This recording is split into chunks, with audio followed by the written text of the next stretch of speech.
iniciamos con la primera unidad. Espero que se me escuche bien durante toda la clase. Cualquier situación, por favor, nos hacen el comentario para que no tengamos ninguna dificultad. Muy bien, iniciamos con la primera unidad. Bienvenidos, compañeros. Como ya se dieron cuenta, la primera unidad se va a intitular Medios de control de constitucionalidad e introducción al juicio de amparo. Estos son los puntos que analizaremos en esta primera unidad. Muy atentos, por favor. Analizaremos el concepto de derecho procesal constitucional, los sectores del derecho procesal constitucional, jurisdicción constitucional, procesos constitucionales, la magistratura constitucional, los sistemas de tribunal constitucional ad hoc, continuando con el sistema de control de constitucionalidad vigente en Latinoamérica. Hablaremos también, por supuesto, del sistema de no atribución a la justicia constitucional por órganos no especializados, como es el caso de México, sistemas de control de constitucionalidad, bloque de constitucionalidad, normas constitucionales, contradicción de tesis 293 diagonal 2011. Y bueno, empezamos con el desarrollo de la asignatura juicio de amparo, con todo el contenido temático del amparo, antecedentes del juicio de amparo, antecedentes en México, tribunales de amparo y la primera sentencia en materia de amparo. Muy bien. Entonces, estos son los puntos que analizaremos en la primera unidad. Lo primero que vamos a abarcar es el tema de el derecho procesal constitucional, porque a ese sector pertenece nuestro juicio de amparo. Vamos a definirlo como un conjunto de normas jurídicas de naturaleza procesal que se encuentran consagradas en nuestra Constitución. Muy bien. Y también en las leyes reglamentarias que protegen nuestra Constitución. En estos medios se van a garantizar los denominados procesos constitucionales y los procedimientos que establece nuestra Constitución. ¿Para qué? Para que los órganos encargados de defender nuestra Constitución mantengan un punto muy importante que se llama la supremacía de la Constitución, así como también la tutela de los derechos humanos. En pocas palabras, estimados abogados, este es nuestro texto supremo, nuestra Constitución.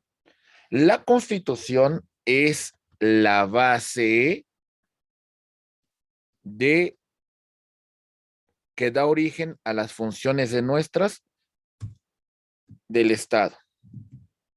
Muy bien. En este punto, la Constitución señala las competencias de la autoridad, vamos a ver, la ejecutiva, la legislativa y la judicial. ¿Sale? Así como los tres niveles de gobierno que ya conocen ustedes: federal, local y municipal. Muy bien. Nuestra Constitución con estos puntos mantiene su supremacía, pero también la Constitución señala y reconoce los derechos humanos. Muy bien. En relación a estos derechos humanos, vamos a hacerlo efectivo a través de los medios de control de constitucionalidad. Entre estos medios de control de constitucionalidad, por excelencia tenemos nosotros al denominado juicio de amparo. Muy bien. Vamos por partes para que vayan entendiendo esta postura. Si tenemos algún comentario, con todo gusto lo vamos indicando, ¿vale? ¿Vamos bien? Perfecto. Muy bien. Continuamos.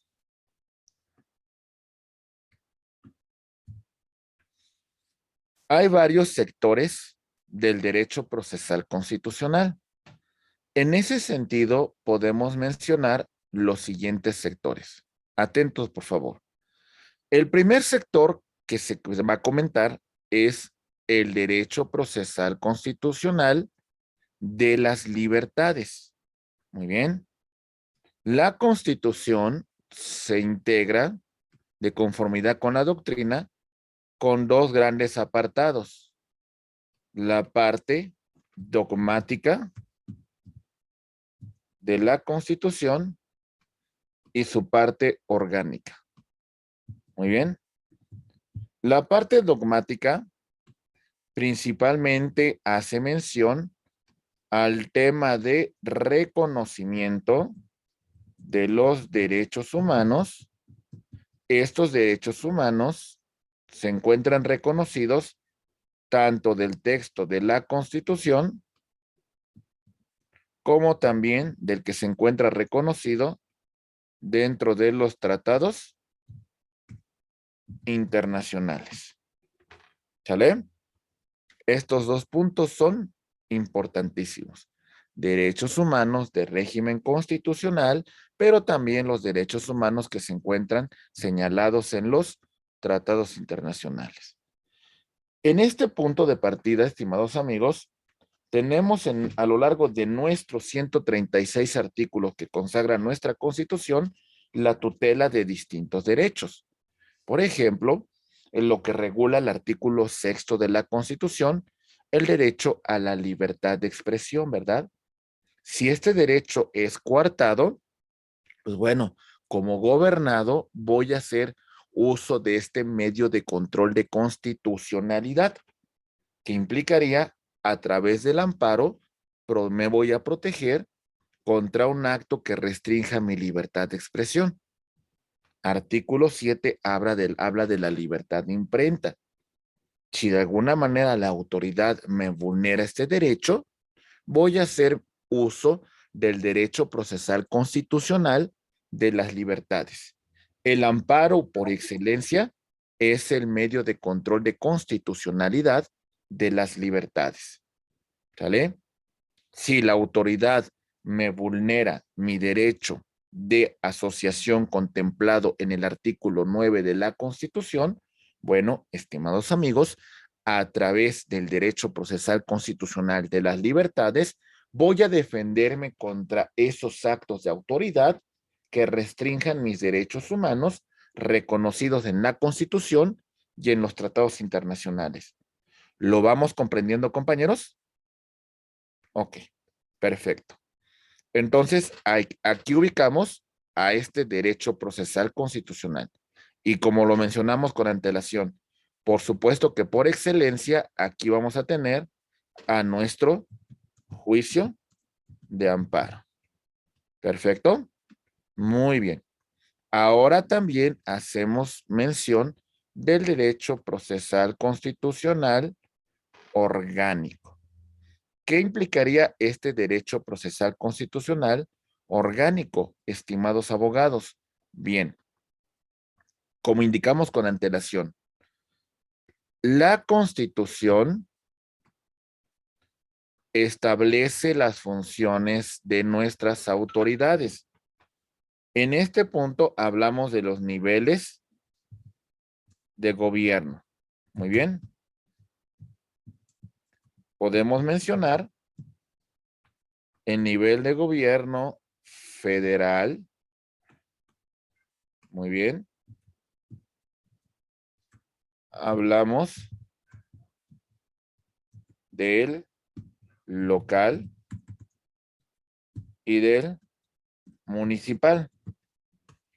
En relación a esto, la Constitución de forma muy puntual establece cuáles son las atribuciones de la autoridad federal y máxime nos establece la división de sus funciones en un poder ejecutivo, legislativo y judicial. Lo mismo va a establecer la competencia de la autoridad local, así como estos tres niveles de gobierno de división de funciones y también la función de la autoridad municipal. ¿Ok? Las autoridades se encuentran perfectamente distribuidas sus competencias y sus atribuciones en la Constitución. Con el derecho procesal constitucional orgánico, vamos a velar por que esto se garantice. ¿Se entiende, compañeros? No podemos establecer, no puede la autoridad hacer aquello que no tiene facultado. Muy bien. Entonces, aquí voy a poner dos puntos en particular. Atentos, por favor. Si en esa vulneración de competencias, un particular, un gobernado, se considera afectado, este gobernado, por esa invasión de competencias, va a promover el juicio de amparo. ¿Cómo está eso? Pongamos un ejemplo. Atentos, por favor. Imaginen que A tiene que pagar un impuesto y este impuesto le corresponde cobrarlo a la entidad federativa. Y resulta quien está requiriendo el pago de ese impuesto es la autoridad federal. Evidentemente, estimados amigos, hay una invasión de competencias y esa invasión de competencias le causa un agravio a un particular. Contra esa invasión, el particular tiene el juicio de amparo. Muy bien. Ahora vean el siguiente caso, por favor. Resulta que la autoridad de la entidad federativa invade una competencia que le corresponde a la autoridad federal. Muy bien. En esta invasión de competencia, quien se inconforma es la propia autoridad que considera ha sido vulnerada su atribución, su competencia. La autoridad va a hacer uso de un medio de control de constitucionalidad contemplado en el artículo 105, fracción 1 de nuestra Constitución, que se denominan las controversias constitucionales, que van a ser resueltas por el Pleno de la Suprema Corte de Justicia de la Nación, la cual resolverá a qué autoridad le corresponde esta competencia. Muy bien. Ok. Tenemos también otro sector del derecho procesal constitucional, el llamado derecho procesal constitucional transnacional. ¿Ok? La Constitución, en su artículo primero, establece el reconocimiento de los derechos humanos que se encuentran en este subtexto, pero también los que se encuentran dentro de los tratados internacionales en materia de derechos humanos. Muy bien. Por ello, en el punto de estos tratados, vamos a encontrar algunos tratados como son la Declaración Universal de los Derechos Humanos, la Declaración Americana de los Derechos y Deberes del Hombre, la Convención Americana de los Derechos Humanos. Muy bien. Y bueno, las diversas disposiciones que surgen de estas normas. En particular, me voy a abocar a la Convención Americana de los Derechos Humanos. Esta convención me va a establecer dos órganos que van a tutelar los derechos humanos? La Comisión Interamericana de Derechos Humanos y la Corte Interamericana de Derechos Humanos. Muy bien. Estos dos mecanismos, estas dos vías para hacer efectivo los derechos humanos. Perfecto. Muy bien. ¿Por qué tenemos esta convención? Porque vamos a ver que hay un tema de que si una vez agotando todo el procedimiento ordinario en mi estado, agoto todo lo que tenga que agotar, sigue subsistiendo la violación de los derechos humanos, amparado en esta convención, podré acudir al sistema interamericano, pasando primero por mi solicitud por la Comisión Interamericana de Derechos Humanos, y si aún así no es atendida mi violación a los derechos humanos, pues ya presento mi causa ante la Corte Interamericana de los Derechos Humanos. ¿Sale?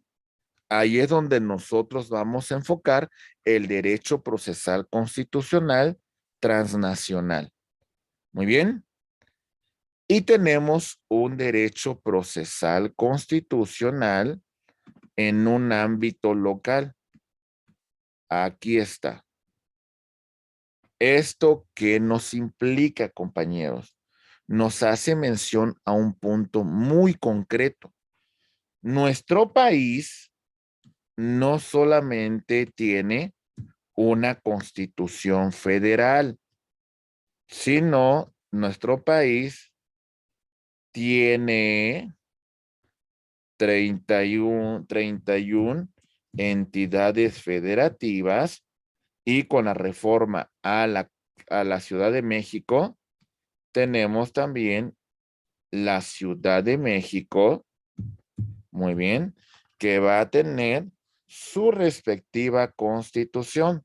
Es decir, tenemos 32 constituciones locales. Muy bien. ¿Esto qué nos quiere decir?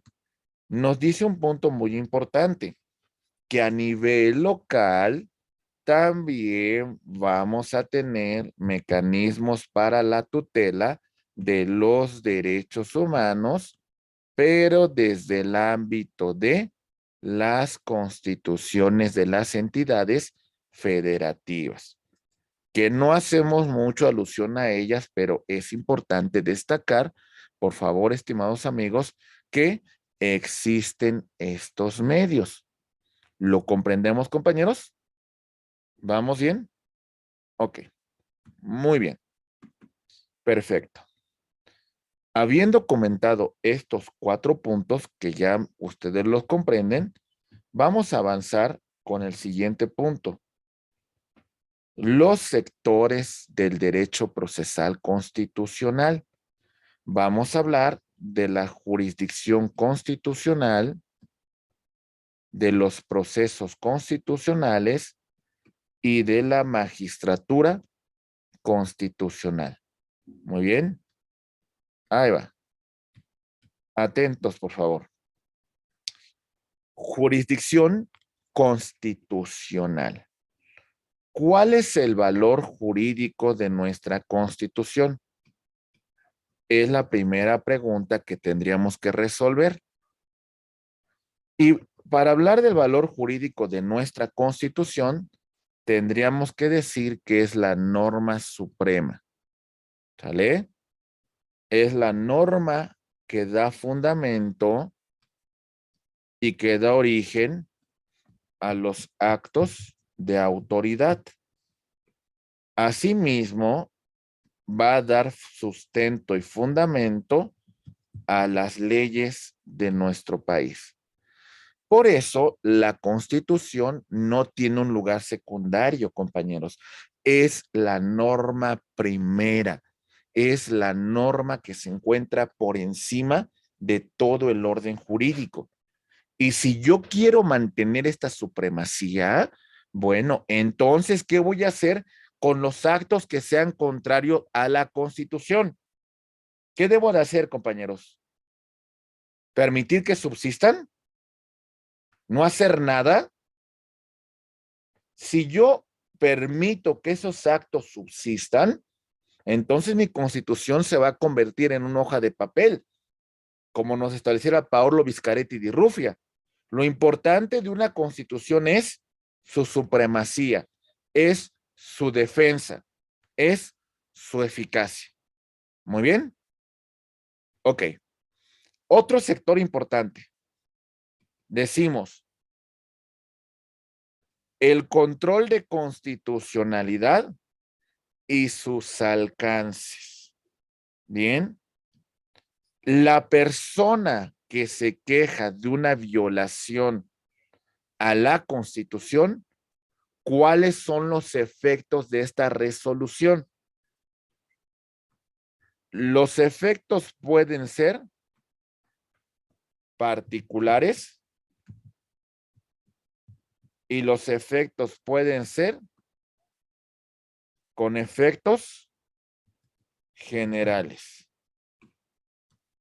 El amparo tiene efectos particulares. ¿Qué significa esto? Tenemos que esta persona se ha amparado en contra de un impuesto y este resto de personas no lo ha hecho. ¿Sale? Ok. En este sentido, compañeros, si la resolución de amparo le fuera favorable a este sujeto, los efectos se van a limitar solamente a él que lo solicitó.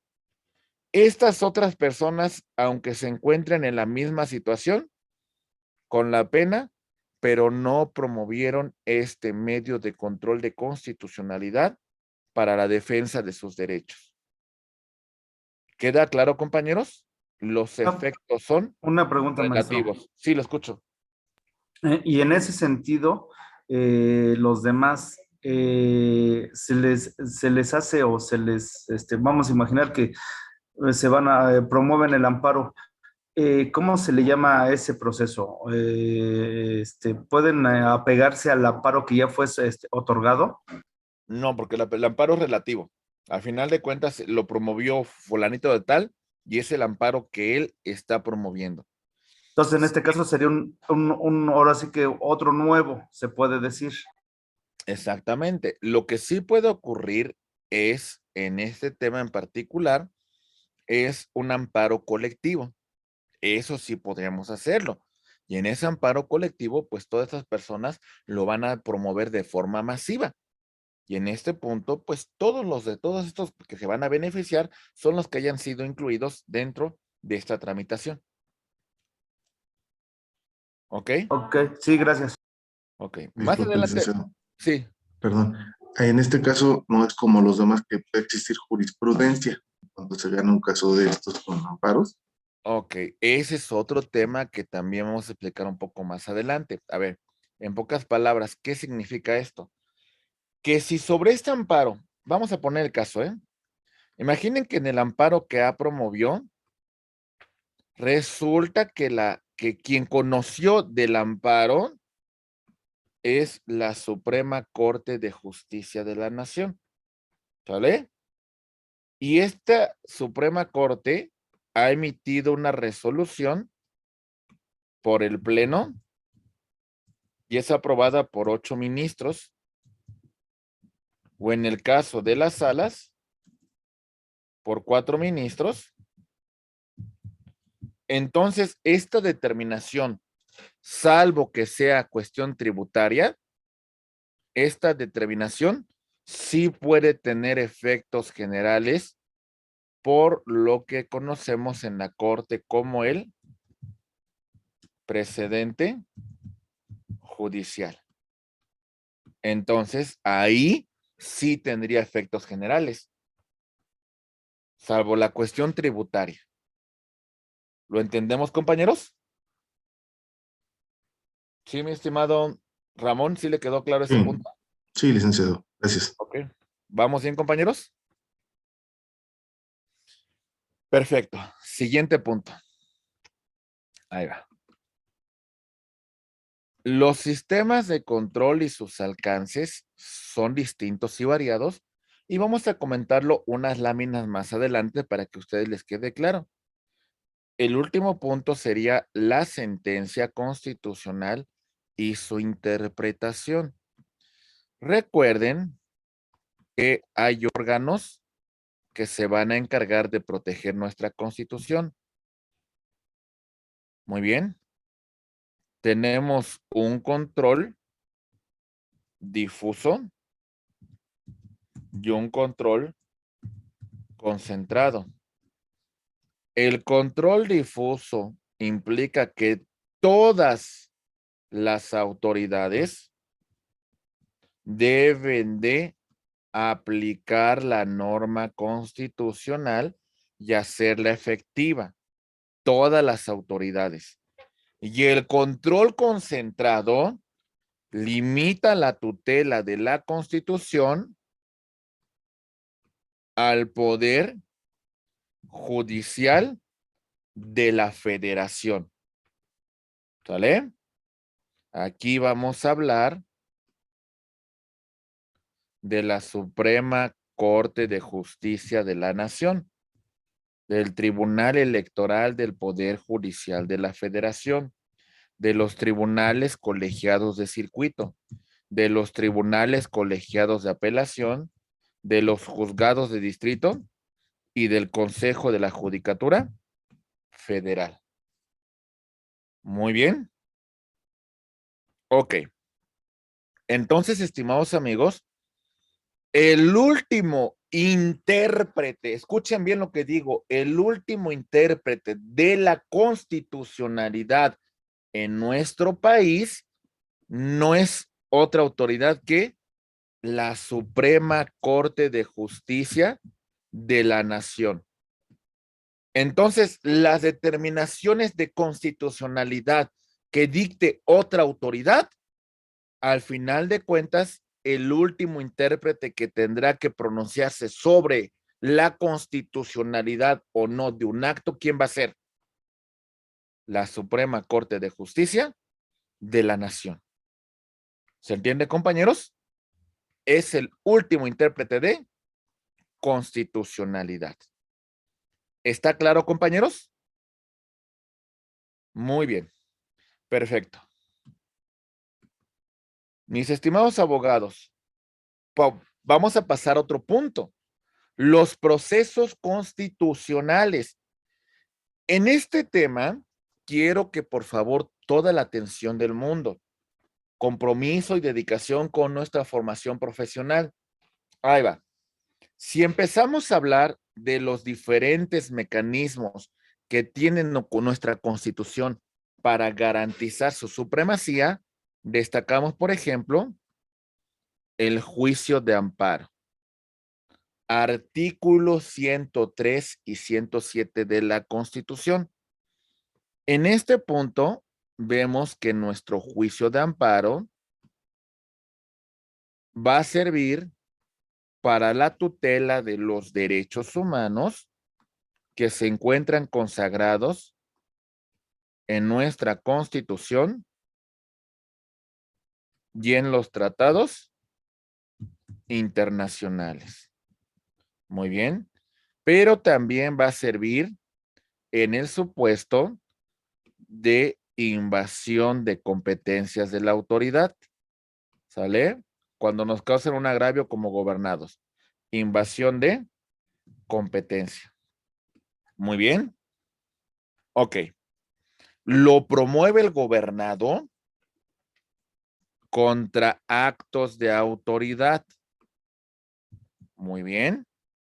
Actos de autoridad, recordemos por favor, actos de autoridad que vulneren los derechos humanos que consagra nuestra Constitución, nuestros tratados internacionales o que invadan competencias y nos causen un agravio como quejosos. ¿Lo entendemos, compañeros? Ok.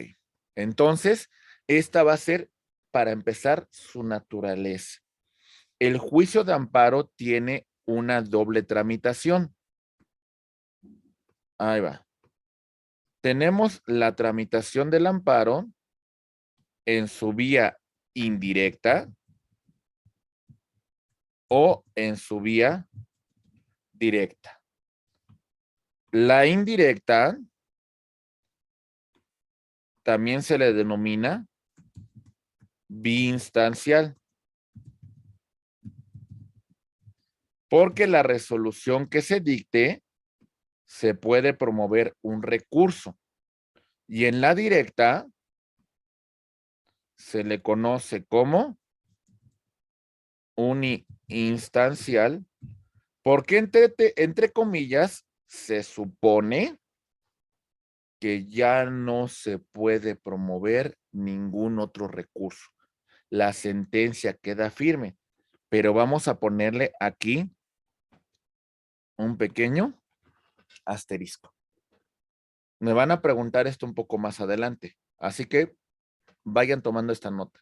Más adelante me preguntan por qué coloqué este pequeño asterisco, ¿vale? ¿Vamos bien? Ok, muy bien. Ya tenemos entonces el tema del amparo de forma muy general, solamente para explicarlo de forma muy general. Ahora llegamos a otro mecanismo. Atentos. Ese mecanismo se llama la controversia constitucional. Artículo 105, fracción 1 de nuestra Constitución. Ahí va. Ok. Compañeros, en este punto, recuerden que la Constitución en su parte orgánica establece la competencia de la autoridad. ¿Sale? Federal. Cuidado con los micrófonos, compañeros, ¿eh? Federal. Por ahí, compañeros, con mi micrófono, por favor. Federal, local y municipal. Muy bien. Ok. Y también las distintas competencias o funciones. Funciones ejecutiva, legislativa y judicial. Con excepción en materia judicial a nivel federal. ¿Sale? Ahí no lo tenemos, pero los demás sí. Atentos, por favor. ¿Qué implica esto? Por ejemplo, vamos a hablar de una competencia de una entidad federativa, local, de una función que realiza el gobernador del estado, ejecutiva. Si en esa función local de naturaleza ejecutiva, el Congreso de esa entidad federativa considera que el gobernador está tomando una atribución que no le corresponde, tenemos este medio de control de constitucionalidad, ¿sale? O a nivel municipal, atentos, a nivel municipal, considera en este punto el ayuntamiento, el ejecutivo municipal, que el ejecutivo local está invadiendo una competencia. Esa autoridad tiene como medio para defenderse contra ese acto que vulnera su atribución, esta controversia constitucional. ¿Lo vamos comprendiendo, compañeros? Los entes públicos en este ejercicio de competencia van a promover la controversia constitucional y presentarán su demanda ante la Suprema Corte de Justicia de la Nación. ¿Sale? Quien va a resolver en pleno. Y en este punto, compañeros, la Corte, si aprueban 8 ministros, su resolución tendrá efectos generales para todos. ¿Queda claro? Ok, de forma muy general, por favor. Tenemos otro proceso constitucional. Artículo 105, fracción 2. Acciones de inconstitucionalidad. Muy bien. Ahí va. Les platicaba. Uno de los temas relevantes en relación a la Constitución son las normas generales que derivan de ella. Ejemplo de normas generales: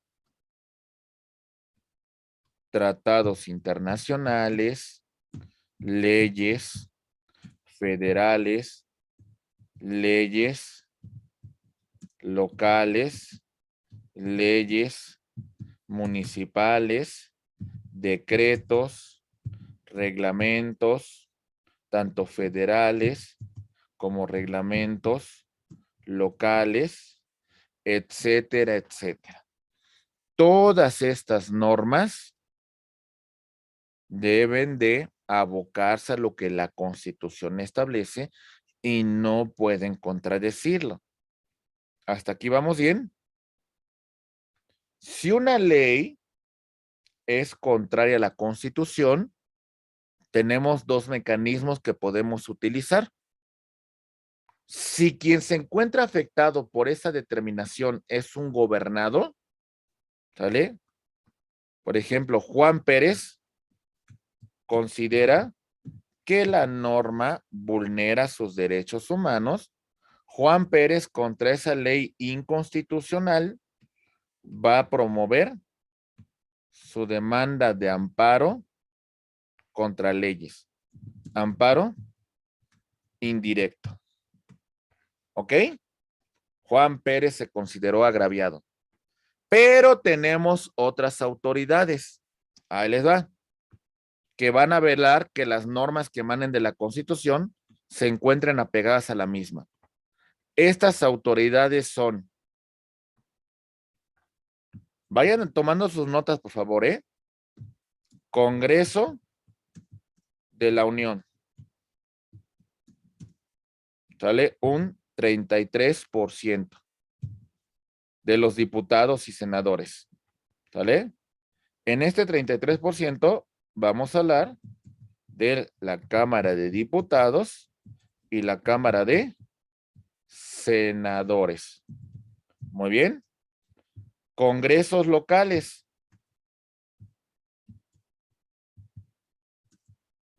También en un 33% de la facción parlamentaria. Muy bien. Ok. Tenemos el Procurador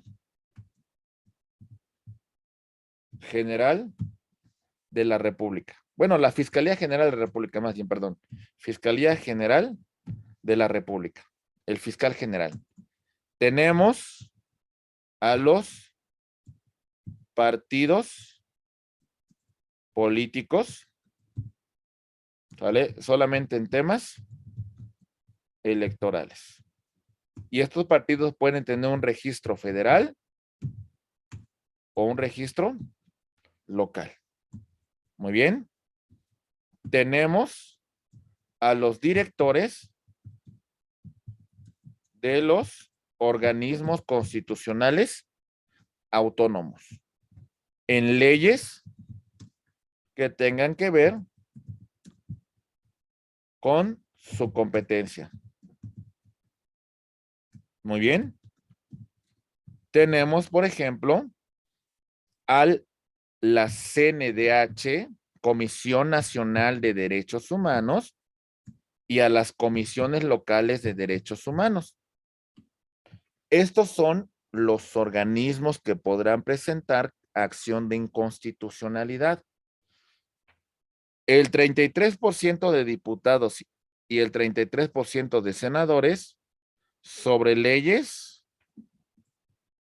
que ellos hubiesen emitido. Muy bien. ¿Se entiende, compañeros? Los congresos locales solamente sobre leyes que ellos hayan emitido. La Fiscalía General de la República sobre leyes en materia penal. Los partidos políticos con registro federal sobre normas electorales federales y los de registro local sobre normas electorales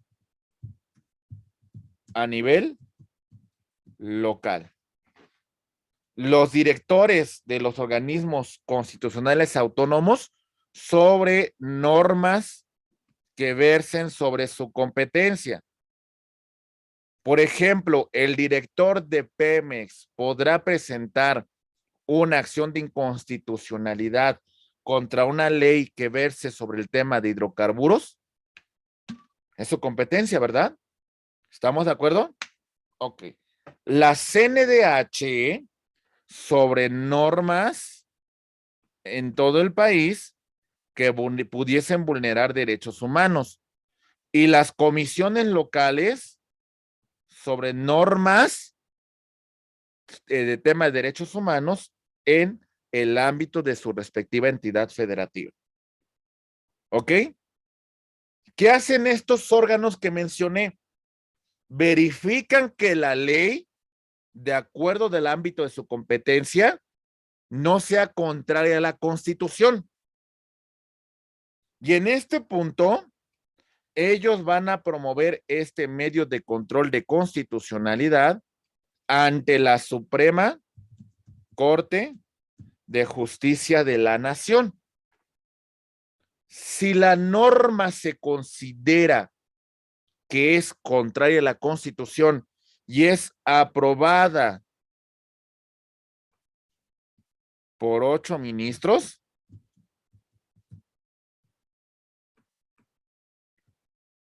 los efectos de esa norma serán generales. ¿Lo comprendimos, compañeros? ¿Tenemos alguna duda sobre estos puntos? Dígame, por favor. Bueno, ¿vamos bien? Ok, muy bien. Bien, licenciado Joen, ¿vamos bien en este punto? ¿Vamos bien? ¿No tenemos ninguna indicación? Todo bien, doctor. Muy bien, muchas gracias, licenciado. Muy bien. ¿Quedó claro entonces la acción de inconstitucionalidad? ¿Sale? Muy bien. Siguiente, por favor. Atentos. Justicia electoral. Artículo 99 de nuestra Constitución. ¿Sale? ¿Qué implica la justicia electoral? Muy bien. En este punto, la máxima autoridad en materia electoral será el Tribunal Electoral del Poder Judicial de la Federación. Muy bien. Este tribunal será el encargado de emitir la constancia de mayoría en la elección de presidente de la República, diputados federales y de senadores. ¿Vale? Muy bien. ¿Y qué pasa en los procesos electorales locales? Procesos electorales locales. ¿Qué pasa? Si existen conflictos electorales locales, cada entidad federativa tiene su tribunal electoral. Si han agotado la instancia con su tribunal electoral y se plantea una cuestión de constitucionalidad en las elecciones, a través de un recurso local que se llama hasta a través de un recurso que se llama revisión constitucional, esta cuestión electoral la conocerá nuestro Tribunal Electoral de Poder Judicial de la Federación, quien en última instancia realizará la calificación de esta elección. ¿Se entendió, abogados? ¿Vamos bien? Ok, muy bien. Por supuesto que también destacamos al tema de el juicio político y la declaración de procedencia. La Constitución es muy clara en relación a los funcionarios que tienen este fuero. Muy bien. Artículo 110 establece lo siguiente. Vámonos a nuestra Constitución, por favor. Dice, pueden ser sujetos de juicio político, escuchen bien, por favor, senadores, diputados, ministros de la Suprema Corte de Justicia, consejeros de la Judicatura, secretarios de Estado, fiscal general de la República, magistrados de circuito, jueces de distrito, consejero presidente del INE, secretario ejecutivo del INE, magistrados del Tribunal Electoral, integrantes de los órganos constitucionales autónomos, directores generales o sus equivalentes en organismos descentralizados, ¿vale? Empresas de participación estatal mayoritaria, sociedades y asociaciones asimiladas a estas y fideicomisos públicos. Con la reforma por ahí del 2020, compañeros, el presidente de la República salió de este sector porque el presidente dice que pues no tiene un fuero y en caso de que cometa alguna falta, pues no va a tener esta investidura. Muy bien. El fuero va a proteger a estos servidores públicos que he mencionado con antelación dentro de asuntos que sean en el ámbito de su competencia. Si queremos que este servidor público responda por una falta a la Constitución, antes tenemos que iniciar un juicio político que conocerá la Cámara de Diputados, quien presentará la solicitud ante la Cámara de Senadores y se calificará si ha lugar o no a ese juicio político. Si ha lugar, se le quita el fuero a este servidor público y deberá de responder por las faltas, por las omisiones que hubiese cometido en contra de nuestra Constitución. ¿Quedó claro, compañeros? Muy bien. Sale. Seguimos. Siguiente punto. Ahí va. Magistratura constitucional.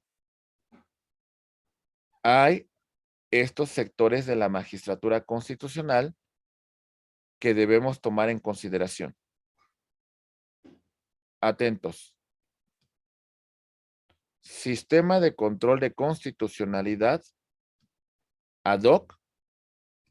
Sistema de control de constitucionalidad dentro del Poder Judicial y sistema de control de constitucionalidad por organismos no especializados. Muy bien. Vamos a empezar entonces con el tema de la magistratura constitucional. ¿Quién es el órgano que se va a encargar de proteger y de mantener la supremacía de nuestra Constitución? Esa es la pregunta que vamos a formularnos a continuación. ¿Listos? Muy bien. Empezando con estos temas de control de constitucionalidad, vamos a mencionar el sistema de control de constitucionalidad ad hoc. Este modelo También se le denomina modelo europeo porque vamos a tener la siguiente característica. El modelo de Europa. Ahí va. Muy bien. Cuando hablemos de este modelo, vemos nosotros que tenemos tres poderes: ejecutivo, legislativo y judicial, pero tenemos un cuarto poder, el denominado Tribunal Constitucional. ¿Sale? Aquí destacamos al Tribunal Constitucional de España, al Tribunal Constitucional de Alemania, a la Corte de Constitucionalidad de Francia, a la Corte Constitucional Italiana, que podría ser un ejemplo de este tema de tribunales constitucionales ad hoc. Muy bien. Es como si en México dijéramos que tenemos así distribuido el poder. Por una parte, tenemos al Poder Ejecutivo encomendado al presidente de la República, el Poder Legislativo al Congreso de la Unión, Cámara de Diputados y Cámara de Senadores, el Poder Judicial a los órganos de el Poder Judicial de la Federación, Suprema Corte de Justicia, Tribunal Electoral del Poder Judicial de la Federación, tribunales colegiados, etcétera, etcétera. Y un cuarto poder denominado Tribunal Constitucional. No lo tenemos así. Hay una entidad federativa que sí tiene su Tribunal Constitucional, así separado. Este es el estado de Tlaxcala, que tiene un Tribunal Constitucional ad hoc con los otros tres poderes. ¿Sale? Muy bien. Seguimos. Una pregunta, maestro. ¿Sí? ¿Y por qué nada más el estado de Tlaxcala lo tiene? En qué le beneficia? ¿A qué le perjudica? Tienen un órgano especializado. Nada más de eso se trata. Un órgano que se enfoca en temas de constitucionalidad y no conoce de ningún otro tema. Ese es el punto principal. Por eso se crea. Ah, ok, gracias. Muy bien. El otro modelo es el modelo de América Latina, el sistema de control de constitucionalidad de Latinoamérica. En este tenemos los tres poderes: ejecutivo, legislativo y judicial. Pero dentro del propio poder judicial, como una sala especializada, tenemos al Tribunal Constitucional. Dentro del propio poder judicial, como una sala especializada. Este modelo, por ejemplo, lo tenemos en Colombia, ¿sale? Lo tenemos en Ecuador, lo tenemos en el Perú, lo tenemos en Guatemala, lo tenemos en El Salvador, lo tenemos en Costa Rica, por mencionar algunos, ¿verdad? ¿Sale, compañeros? Ok, entonces espero que este punto les sea claro cómo se constituye este modelo de América Latina a través de un tribunal constitucional que pertenece al propio Poder Judicial. ¿Está claro? En México tenemos a nivel local la Sala Constitucional de la Ciudad de México, ¿sale? Que pertenece al Poder Judicial de la Ciudad de México. Tenemos la Sala Constitucional en el Estado de México. Tenemos el Tribunal Constitucional de Chiapas, por mencionar algunos a nivel local. Muy bien, compañeros. Ok. Y tenemos el modelo que tienen algunos países, como por ejemplo México, Canadá, Estados Unidos, Brasil, Argentina. ¿Sale? Este modelo es el de órganos no especializados, legalidad, constitucionalidad y convencionalidad lo conocen estos órganos. Ejemplo, como ya mencionamos, tenemos Canadá, Estados Unidos, México, Argentina, Brasil. Muy bien. Este es el modelo en la cual estos órganos conocen de cualquier cuestión que se les plantee, ¿sale? De legalidad, constitucionalidad y convencionalidad. ¿Estamos de acuerdo, compañeros? Muy bien. Empezamos con una temática que me parece muy interesante que resolvamos. Atentos, por favor. Vamos a hablar de los sistemas de control de constitucionalidad. Ahí va. Bien. Tenemos un sistema de control por órgano político. En este punto, la defensa de nuestra Constitución se lo voy a encomendar a un órgano distinto al Poder Judicial. Se lo puede encomendar al Poder Ejecutivo o se lo puede encomendar al Poder Legislativo. Como ejemplo de un medio de control de constitucionalidad político, tenemos la función que realiza el Ejecutivo, que establece el artículo 29 para la suspensión de algunos derechos fundamentales, para hacer frente a una emergencia, ¿verdad? Y a nivel de legislativo tenemos el ejemplo del artículo 110, juicio político, y artículo 111, la declaración de procedencia. ¿Ok? Y tenemos, por ejemplo, dentro de los órganos constitucionales autónomos, tenemos la facultad que tiene la CNDH para investigar violaciones a los derechos humanos. Este tipo de control sería político porque no lo tienen los órganos jurisdiccionales. ¿Vamos bien? Ok. El amparo no entraría en este órgano, ¿verdad? Muy bien. Siguiente. Jurisdiccional. Ahora aquí, estimados amigos, a quien se le encomienda este punto en particular va a ser a los jueces. Muy bien. En este punto tenemos dos tipos de control jurisdiccional de la Constitución: el difuso y el concentrado. Atentos, por favor. Jurisdiccional. El difuso lo tienen todos los jueces. Todos. Sin importar su competencia.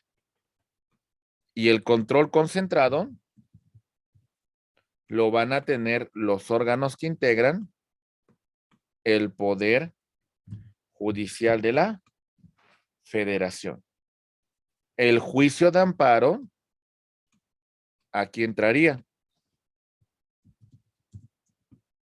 ¿Sale? Es un medio de control de constitucionalidad, jurisdiccional y concentrado. ¿Vamos bien? ¿Sí?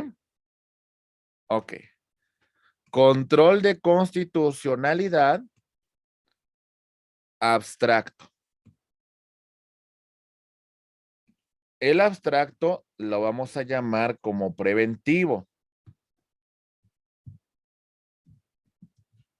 No requerimos de un acto que afecte la Constitución.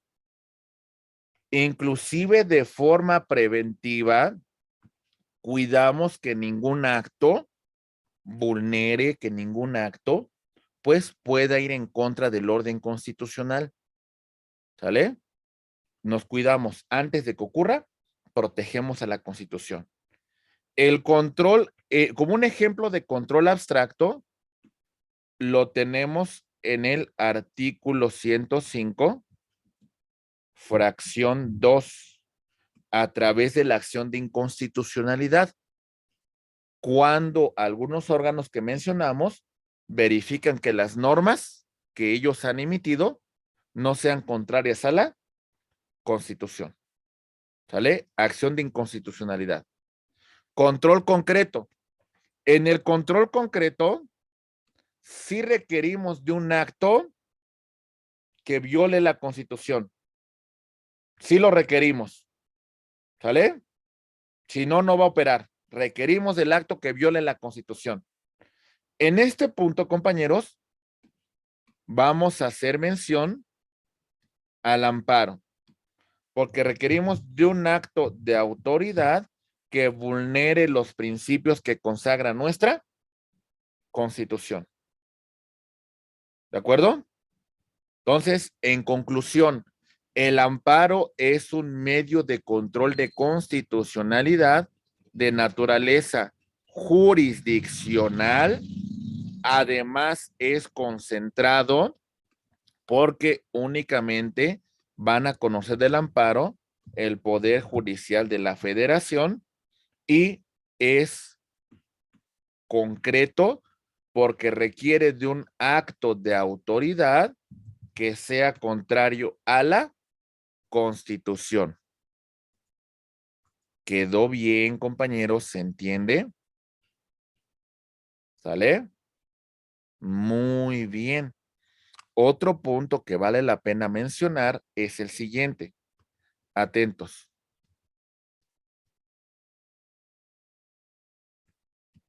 Muy bien. El bloque de constitucionalidad, reforma constitucional del 10 de junio del 2011.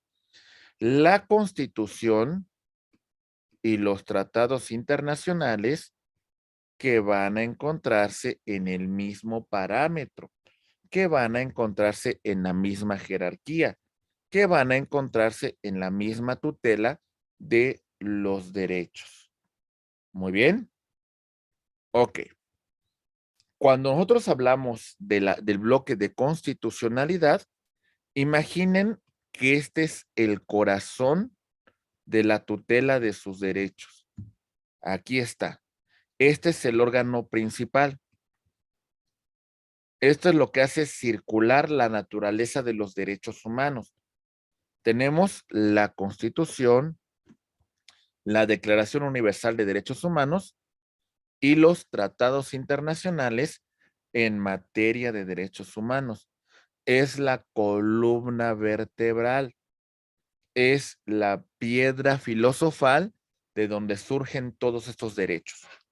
Después tenemos, no menos importante, pero bueno, no con la trascendencia que hemos mencionado con antelación, las leyes orgánicas y las leyes para los ejercicios para el ejercicio de estos derechos. ¿Sale? Muy bien.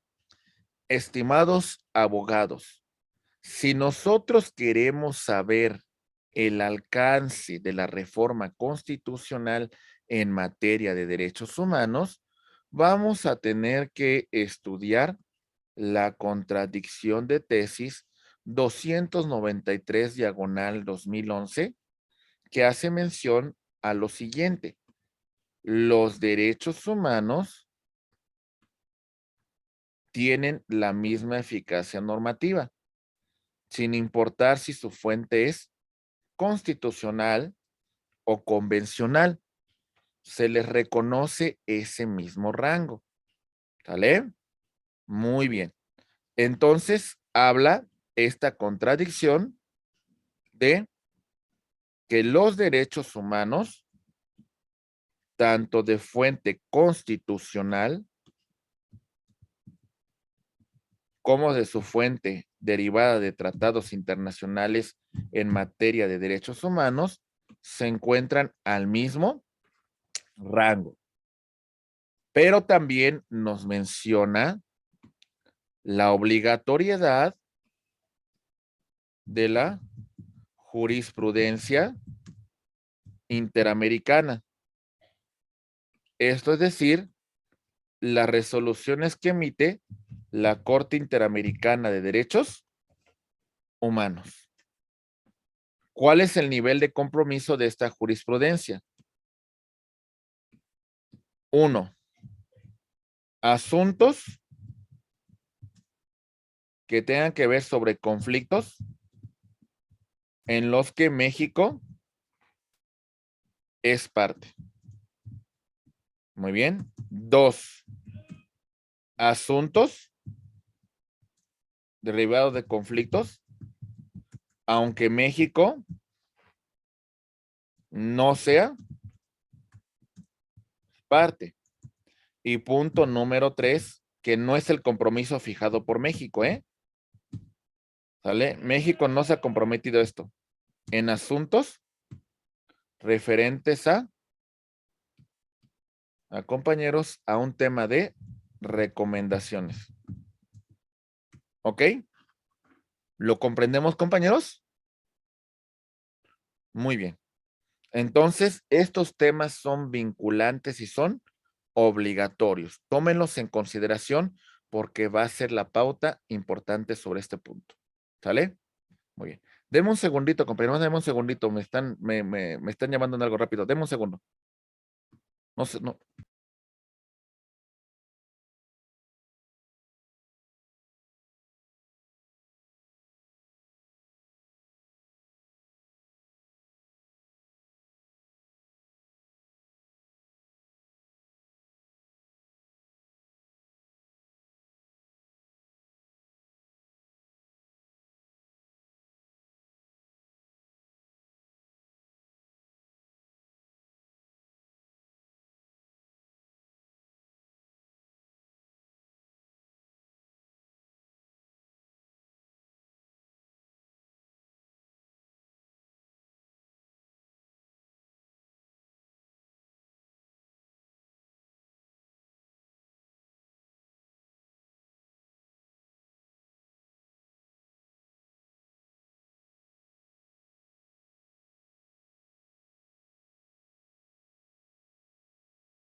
Ay, perdón, ¿eh?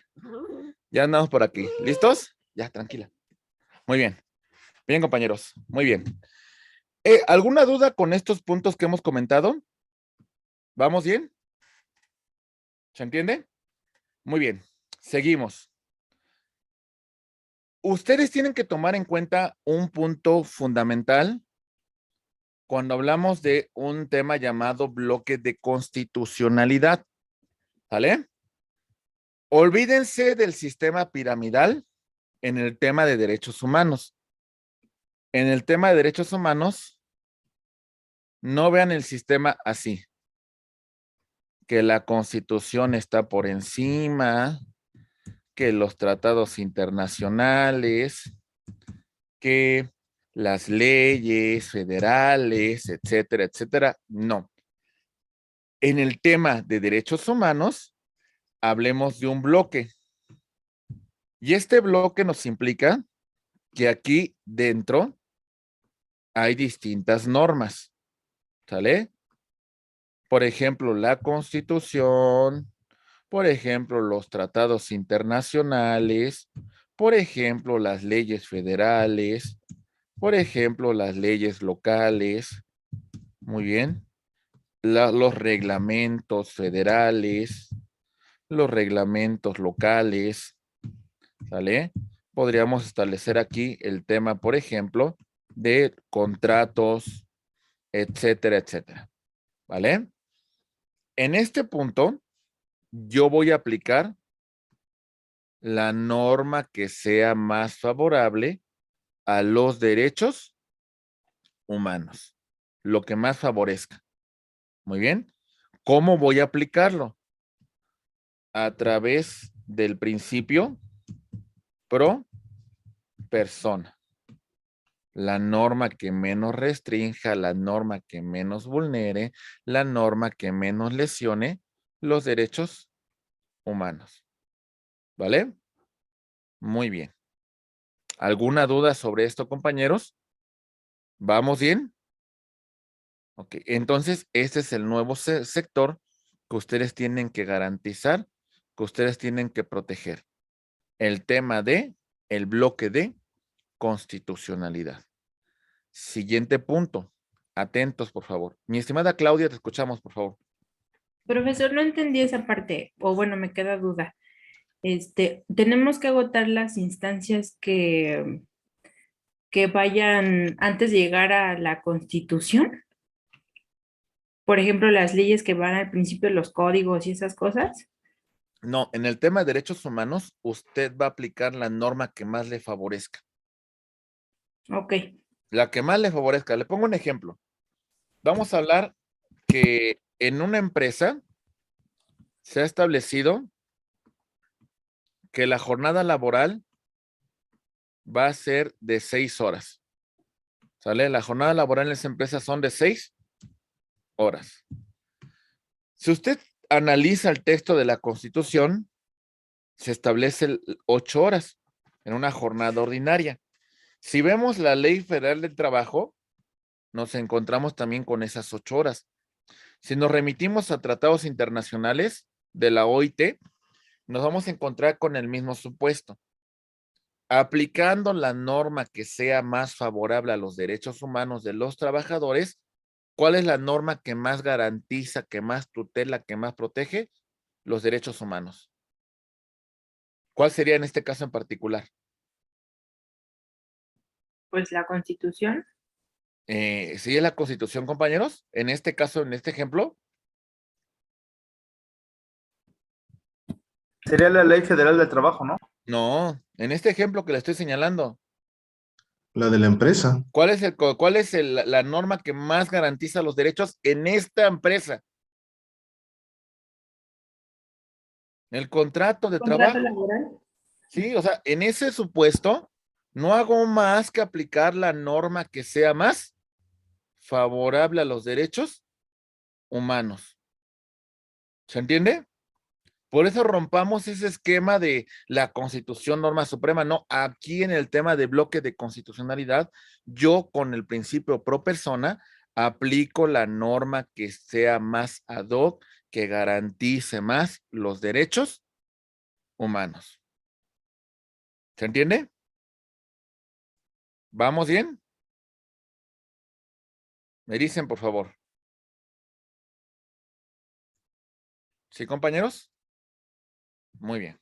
Sí, ¿Sí le quedó un poco más claro, mi estimada Claudia? Sí, profesor, gracias. Muy bien, a sus órdenes. Ahí va. Perfecto, compañeros, perfecto. Vámonos ahora sí.